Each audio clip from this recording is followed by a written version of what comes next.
এতিয়া এইখিনি মই ভালদৰে ধুই মেলি আপোনালোকক দেখাই আছোঁ।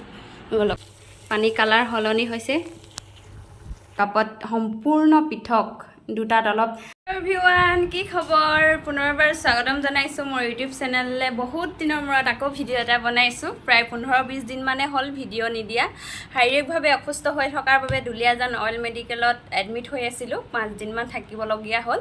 এতিয়া সুস্থই যেনিবা, হ'লেও সুস্থ ক'ব নোৱাৰি ইমান, অলপ ভাল পাইছোঁ। আজি অপৰাজিতা ফুলৰ ওপৰত এটা ভিডিঅ' বনাম বুলি ভাবিছোঁ। অপৰাজিতা ফুলৰ চাহ, আপোনালোকে বহুত ভিডিঅ' চাইছে চাগে। অপৰাজিতা ফুলৰ চাহ খাই পোৱা নাই যদিও ভিডিঅ'টো চাই পাইছে নিশ্চয়। আজি ভাবিছোঁ মই অপৰাজিতা ফুলৰে চাহ বনাম। ময়ো তেনেকৈ ভিডিঅ'তহে চাইছোঁ বা বেলেগৰ মুখেদি কোৱা শুনিছোঁ যে অপৰাজিতা ফুলৰ বহুত গুণাগুণ আছে। ফুলেই হওক, পাতেই হওক বা শিপাই হওক, বহুতখিনি গুণ আছে। আৰু নামটো সঁচাকৈ বহুত ধুনীয়া, অপৰাজিতা ফুল। আৰু ৰঙো বিভিন্ন ধৰণৰ আছে। আচলতে মই বগা অপৰাজিতা ফুলহে ৰুইছিলোঁ, কিন্তু হ'ল নীলা। আপোনালোকক দেখাম আজি মই চাহ প্ৰস্তুত কৰি। ময়ো আজিলৈকে খাই চোৱা নাই, খাই টেষ্ট কৰিম, আপোনালোককো জনাম। তেনেহ'লে ভিডিঅ'টো বৰ বেছি দীঘলীয়া নকৰি আৰম্ভ কৰোঁ ব'লক। ইমান বেছি ৰ'দ চাওকচোন, যোৱাকালিৰ পৰা ইমানেই ৰ'দ দিছে।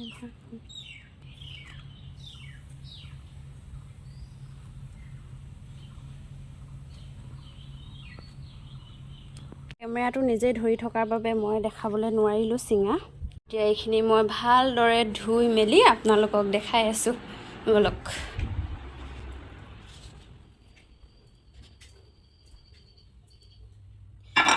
এখন হাতে ভিডিঅ' কৰি এখন হাতে বনাবলৈ অকণমান কষ্ট হ'ব যেনিবা, হ'লেও মই দেখাবলৈ আপোনালোকক চেষ্টা কৰিম।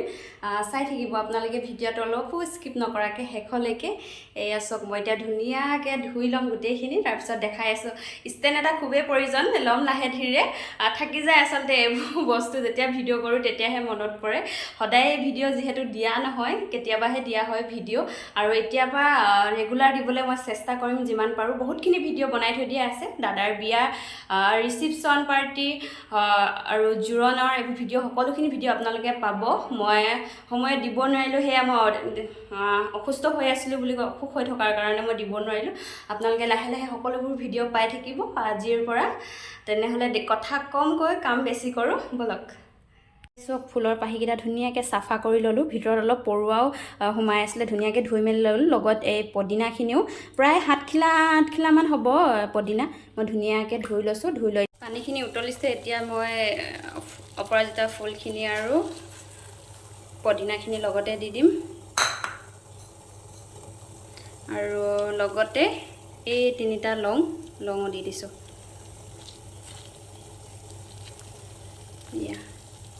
উতলি আছে আৰু কালাৰটো চেঞ্জ হৈছে, আপোনালোকে দেখিছেনে? পানী কালাৰ সলনি হৈছে। প্ৰায় 6 মিনিটমান উতলালেই হৈ যাব। এয়া চাওক,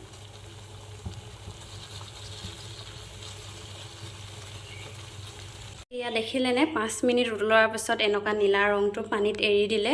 অলপমান ঠাণ্ডা কৰি লৈছোঁ, অলপ ঠাণ্ডা কৰি আপোনালোকক দেখাই আছোঁ পুনৰ।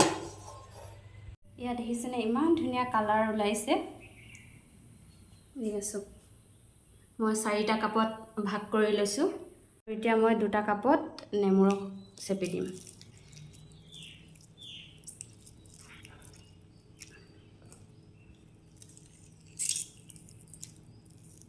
এয়া আপোনালোকে দেখিব পাৰিছে, নেমু ৰস চেপি দিয়াৰ লগে লগে কালাৰটো চেঞ্জ হৈ গৈছে, একদম গুলপীয়া হৈ গৈছে। দেখিছেনে?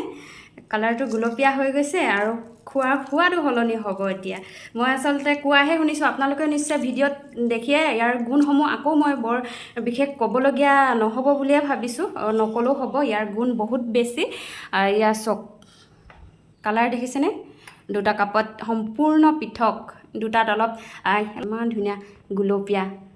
ইয়া চক, খাবলৈ অলপ টেঙা, অলপ মিঠা, খাই সোৱাদদায়কেই, কিন্তু সোৱাদৰ উপৰিও মানুহৰ শৰীৰৰ কাৰণে বহুতখিনি উপকাৰী। সেইটো কাৰণে আপোনালোকে ৰাতিপুৱা চাহপাতৰ চাহটোপা খোৱাতকৈও অপৰাজিতা ফুলৰ চাহ একাপ আপোনালোকে ট্ৰাই কৰি চাব পাৰি। প্ৰথমবাৰ বনোৱাৰ কাৰণে আপোনালোকৰ লগত অলপ শ্বেয়াৰ কৰিলোঁ ভিডিঅ'টো আৰু আপোনালোকে এবাৰ ট্ৰাই কৰিব পাৰিব যদিহে আপোনালোকৰ ঘৰত অপৰাজিতা ফুল আছে আচলতে এইটো লতাজাতীয় উদ্ভিদ হয় চাং পাতি দিব লাগিব নহ'লে বা জেউৰা লাগিব বগাই যায় ধুনীয়াকৈ ওচৰৰ আণ্টিহঁতৰ ঘৰত বগা আছিলে অপৰাজিতা ফুল মোক দি পঠিয়ালে এটা সৰু পুলি এটা দিলে গুটি পচাই থৈ দিব পাৰিব আপোনালোকৰ বুঢ়া হ'লে মানে গুটি পচাইও ৰুব পাৰিব আপোনালোকে মই পুলি আনিছিলোঁ বগা অপৰাজিতা ফুলৰ পুলি আনিছিলোঁ কিন্তু মোক হ'লগৈ নীলা ভালে হ'ল দেখিবলৈও ধুনীয়াকৈ জেউৰাত বগাই আছে এতিয়া পৰাপক্ষত মই অলপ এইফালে চাং পাতি দিবলৈ চেষ্টা কৰিম ধুনীয়াকৈ আৰু ধুনীয়াকৈ বগাব তেতিয়া বহুতখিনি গুণ আছে অপৰাজিতা ফুল কৈ শেষ কৰিব নোৱাৰি আপোনালোকে যদি ইউটিউবত চাৰ্চ মাৰি অপৰাজিতা ফুলৰ বিষয়ে নিশ্চয় জানিব ঘৰৰ কাৰণেও ভাল বুলি কয় বহুত বিভিন্নখিনি বেমাৰৰ কাৰণে উপযোগী সেইবুলি অকল অপৰাজিতা ফুলৰ চাহ খাই বেমাৰ ভাল কৰিম বুলি ভাবিলে এইটো নহ'ব ডক্তৰৰ পৰামৰ্শ ল'বই লাগিব বহুতখিনি মই জনাত বহুতখিনি বেমাৰৰ